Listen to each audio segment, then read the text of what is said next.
Wisdom, the final frontier to true knowledge. Welcome to Wisdom Trek, where our mission is to create a legacy of wisdom, to seek out discernment and insights, to boldly grow where few have chosen to grow before. Hello, my friend. I am Guthrie Chamberlain, your captain on our journey to increase wisdom and create a living legacy. Thank you for joining us today as we explore wisdom on our second millennium of podcast. This is day 1368 of our trek and time for our Philosophy Friday series. Each Friday, we will ponder some of the fundamental truths and mysteries of life and how they can impact us in creating our living legacy. As we continue on with this trek that we call life, sometimes we have questions about life, so our Friday trek is a time where we can Ask Gramps.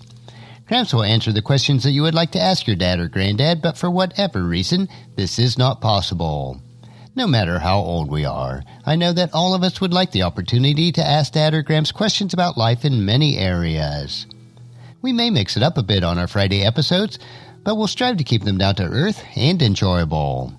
If you have any questions that you would like to ask Gramps, please email them to guthrie@wisdom-trek.com. So the question for this week is, Hey Gramps, I have many family members, local friends, and online friends who are very concerned about their future. I am sensing that they are on the brink of desperation. What can I do to encourage them as we write out the shelter-in-place orders throughout the world? So today's topic will be, share some good news. If you spend much time watching or reading news from the mainstream news outlets, or much of what is on social media, you need to stop now and encourage those you know to stop. For the most part, they are talking heads and their purpose is to sensationalize the news to attract viewers. This is not the type of communication that we need now or ever. There is an alternative. Let's share some good news. There is nothing more natural than sharing good news. Good news is for sharing. Think about it. Even during these times of crisis for many, when we land a new job or have a new baby, we want to tell people about it. In any different situation, when we find a new restaurant that we like or watch a well-made film, we want others to have the same experience. You could still do that today for food establishments who will deliver or have takeout. Let's make sure that we treat everyone that we interact with in these situations very pleasantly. So it should be no different now. Now, more than ever, we need to actively promote hope and encouragement to those who are wavering in their faith and confidence. Far too often, we make telling others about Jesus an unnatural experience. Sometimes we do that by trying to make people memorize polished presentations of the gospel. Other times, we try to limit evangelism to mission fields, to faraway places. We forget that the story of Jesus is good news, something that should be naturally shared with people we know. Just ponder a little bit on how great it is to live in a time where our technology is so advanced that we know on an hourly basis the status of a pandemic worldwide. We see equipment and medicines created in record times. For the most part, our grocery stores are still well stocked, and no one is starving through this minor inconvenience of social distancing. In addition to these physical blessings, if you are a Christ follower, we have within us the good news that will last for eternity. So part of the sharing of this good news should naturally be the hope that lies within us. 1 Peter chapter 3 verse 15 tells us, instead, we must worship Christ as Lord of our life. And if someone asks you about your hope as a believer, always be ready to explain it. How can we make the sharing of our faith into a regular part of our lives? Well, here are a few ideas that might help. First, learn to appreciate the wonder of what God has done for us. Sometimes we have trouble sharing the gospel because we have forgotten what's good about the news of Jesus. Before we can tell others about the joy of being a Christian, we need to experience that joy ourselves. Before we can help others experience freedom from darkness, we need to know what it is to walk in the light. Second, recognize we can share the good news even when we don't tell the whole story. Not every conversation has to be a full presentation of the story of salvation.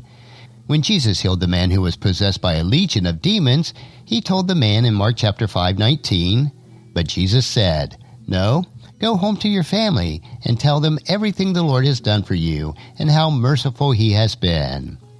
A great place to begin sharing our faith is to merely point to the good things that God is doing in your life. Third, love your neighbor as yourself. Now this is very basic, I know, but it is also easier said than done, especially during this time of social distancing. If we do believe that the greatest possession we have is God in our lives and that others can have that as well, doesn't it make sense that we would want them to know that? So focus on love. Speak motivated by love. Let love shape your speech and your action toward others. Doing that will make telling others about Jesus a natural occurrence. And fourth, pray. Prayer is an essential part of every step we take as a Christian. It's especially important when dealing with others.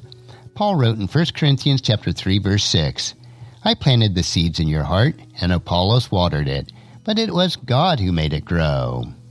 So each day, we can plant and water, but only God makes things grow. So let's use these tips to share the good news to others every day. And that's a wrap for today's question. Join us again next Friday for another question on our Ask Gramps episode. Our next trek will be Meditation Monday, where we will help you to reflect on what is most important in life. So encourage your friends and family to join us, and then come along with us on Monday for another day of Wisdom Trek, Creating a Legacy. If you'd like to listen to any of the past 1,367 daily treks or read the associated journals, they are all available on wisdom-trek.com. And I encourage you to subscribe to Wisdom Trek on your favorite podcast player so that each day will be downloaded to you automatically. And thank you so much for allowing me to be your guide, your mentor, but most importantly, I am your friend as I serve you through the Wisdom Trek podcast and journal each day. And as we take this trek of life together, let us always live abundantly, love unconditionally, listen intentionally, learn continuously, lend to others generously, lead with integrity, and leave a living legacy each day. I am Guthrie Chamberlain, reminding you to keep moving forward, enjoy your journey, and create a great day every day. See you on Monday.